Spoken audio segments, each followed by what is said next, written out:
Deep in the rugged Montana wilderness, a veteran ranger named Hank found himself trapped and bleeding. Just as hope faded, a massive grizzly appeared, not to hunt, but to change everything.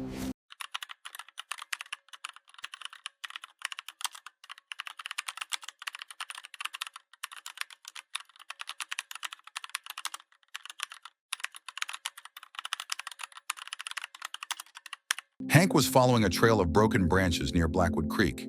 He was 64, a man of the woods, but today, the woods felt heavy. He stepped onto a patch of dry pine needles, and the world exploded in pain. Snap! An illegal steel jaw trap, hidden under the brush, clamped onto his right leg. The force was so violent it shattered his shin bone instantly. Hank let out a scream that echoed off the granite peaks, but there was no one to hear him. He fell hard, his head striking a cedar root, leaving him dizzy and disoriented. Blood began to pool in the snow. He reached for his radio, but it was smashed. He was miles from the nearest road, his leg held fast by rusted iron. Every movement felt like a hot knife twisting in his marrow. Then the forest went dead silent. The birds stopped. The wind died. Hank felt a presence. From behind a thicket of spruce, a massive shadow emerged. It was a grizzly, the biggest Hank had ever seen. The bear stood and huffed, his eyes locked on the trapped man. Hank's heart hammered against his ribs. He was a sitting duck. Hank took a deep, shaky breath. He forced his muscles to go limp. "Don't fight it, Hank," he whispered to himself. He looked at the sky, watching a golden eagle circle high above. He thought of his porch back home. He tried to focus on the smell of the pine trees rather than the smell of his own blood. Hank wasn't just any ranger. To the people of the local town, he was a legend. He was the kind of man who still tipped his hat to ladies and helped neighbors fix their fences after a storm. He had served in the military before dedicating his life to these mountains. He believed in honor. He believed that a man's word was his bond. But these mountains were changing. A group of outsiders had been moving in, poachers who didn't care for the old ways. They didn't hunt for food. They hunted for greed. Hank had spent the last month trying to find their camp. He knew they were dangerous. He knew they didn't care who got hurt. Hank also had a soft spot for a specific inhabitant of the forest, a beautiful doe the locals called Mama Pearl. She was a symbol of the valley's grace. But Pearl had gone missing, leaving her fawn alone. Finding her was Hank's last mission before retirement. Now, that mission felt like it would be his last act on Earth. You might think the bear is the monster in this story, but the real threat hasn't even stepped out of the shadows yet. Stick with me, because what happens when the sun sets will move you to tears. The grizzly moved closer. He was a titan, nearly 1,000 pounds of muscle and silver-tipped fur. This was Old Ben, the king of the Bitterroot Range. Hank saw the ripples of power under the bear's skin. He prepared for the end. He closed his eyes, waiting for the massive claws to tear through his jacket, but the attack never came. Instead, he felt a warm, huffing breath against his neck. The bear was sniffing him. Hank slowly opened his eyes and looked up into amber-colored eyes that seemed to hold an ancient wisdom. The bear tilted his head. On his left shoulder, there was a jagged, star-shaped scar. Hank's breath hitched. 15 years ago, he had found a cub caught in a tangle of barbed wire. The cub was starving, its mother nowhere to be found. Hank had spent hours patiently cutting the wire, talking softly to the cub, even sharing his own lunch. He had saved that cub's life. Old Ben lowered his massive head and gently nudged Hank's shoulder. He wasn't looking for a meal. He was looking at a friend. The bear let out a low, rumbling sound, a purr of sorts. Then Old Ben did something truly shocking. He turned around and sat down right next to Hank. He leaned his massive weight against the ranger, acting as a living, breathing windbreak against the freezing mountain air. The warmth from the bear was incredible. It felt like sitting next to a wood-burning stove. Hank's shivering stopped. He reached out a trembling hand and buried it in the bear's thick, coarse fur. "It's you, isn't it?" Hank whispered. The bear didn't move. He just watched the trail, his ears twitching at every sound.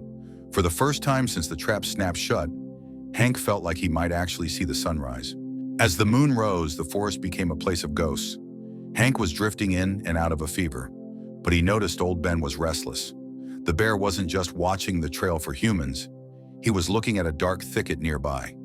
Suddenly, a soft bleat echoed through the trees. It was the sound of a deer in distress. Hank realized that Pearl, the mother deer, was close by. He could hear her struggling.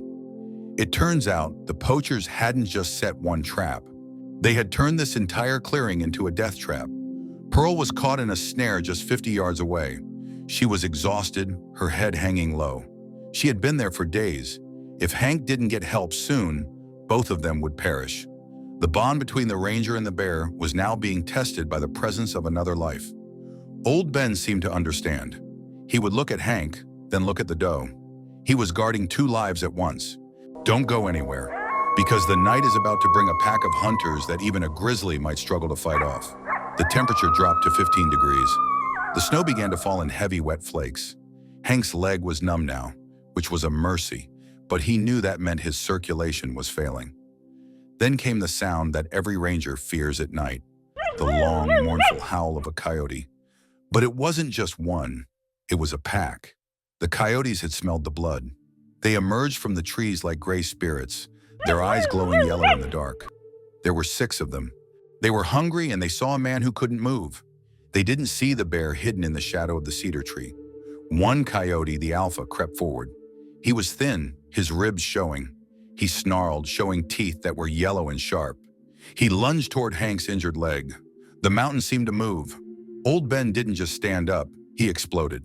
With a roar that felt like a thunderclap, the grizzly stood on his hind legs, towering 9 feet tall. He swiped a massive paw, and the alpha coyote was sent flying across the clearing, hitting a tree with a sickening thud. The other coyotes yelped and scrambled back. They had never encountered a grizzly that protected a human, but they were desperate. They began to circle, trying to find a gap. Old Ben stayed in a crouch, his head low, his growl so deep it made the snow on the branches fall. Then a mountain lion, a cougar, appeared on a rocky ledge above them.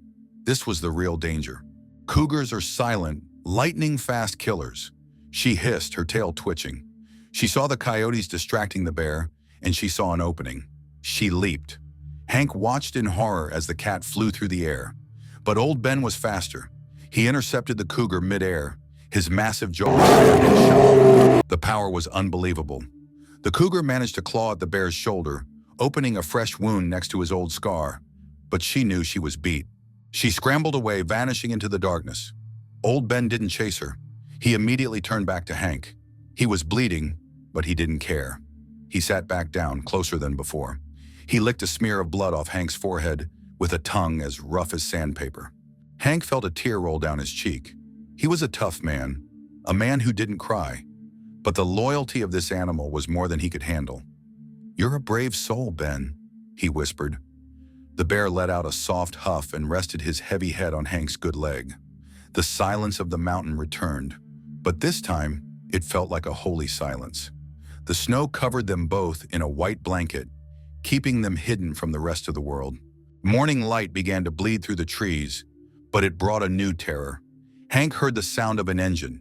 An ATV was crawling up the ridge. 2 men walked into the clearing.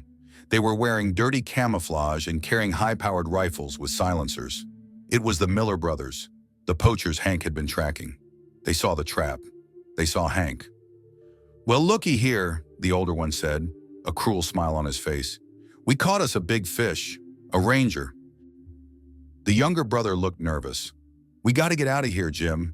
If he's found, we're going to prison."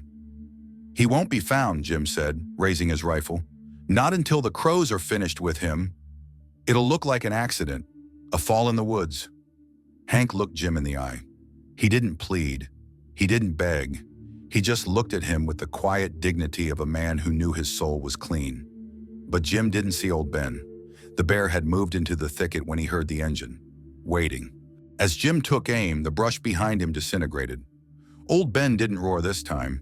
He was a silent shadow of vengeance. He struck the rifle out of Jim's hand with a force that snapped the woodstock like a toothpick. The poachers screamed. They fell backward into the snow, staring up at 1,000 pounds of angry grizzly. Old Ben stood over them, his breath hot on their faces. He didn't kill them, he just stood there, a silent judge.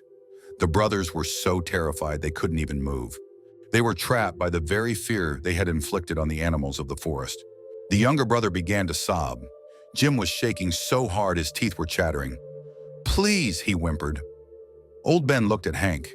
Hank gave a small, slow nod. The bear stepped back, just enough to let them breathe. They didn't run. They knew if they ran, they'd be hunted. They just sat there in the snow, waiting for whatever came next. Back at the station, Wyatt, Hank's young deputy, was losing his mind. Hank had never missed a check-in. Wyatt gathered a team of 10 men and 2 tracking dogs.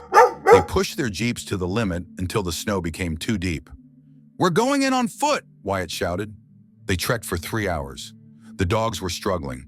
The wind was picking up again. Suddenly, the lead dog stopped and began to bay. But it wasn't a fine bark. It was a fear bark. From the ridge above, a sound erupted that stopped every man in his tracks. A roar so powerful it felt like the mountain itself was speaking. "That's a grizzly," one of the men shouted, raising his gun. "Wait," Wyatt yelled, looking through his binoculars. "Look at the ridge." On a high granite outcropping, Old Ben was standing tall. He wasn't attacking. He was looking at the men, then looking down toward the valley. He did it 3 times. "He's signaling us," Wyatt whispered. "Follow that bear." The team scrambled up the slope. They found the clearing. They saw the poachers sitting in the snow, broken. They saw Pearl the doe, still alive in her snare. And then they saw Hank. Hank was deathly pale, covered in frost. Old Ben was standing right over him, his head bowed. As the men approached with rifles raised, the bear didn't snarl. He just looked at Wyatt, almost as if he were handing over a precious cargo. "Get the medics!" Wyatt screamed. As they moved in to cut the trap, Old Ben slowly stepped back. He didn't run. He walked to the edge of the trees and watched. He watched as they put the oxygen mask on Hank. He watched as they used the heavy cutters to snap the iron jaws of the trap. The most incredible moment happened when the doe, Pearl, was finally freed. Instead of running away, she walked over to the stretcher where Hank lay. She gently touched her nose to his hand one last time, before disappearing into the forest with the fawn that had just appeared. Wyatt looked at the grizzly. The bear gave a low, deep huff, a final goodbye, and vanished into the pines like a ghost. The helicopter ride was a blur.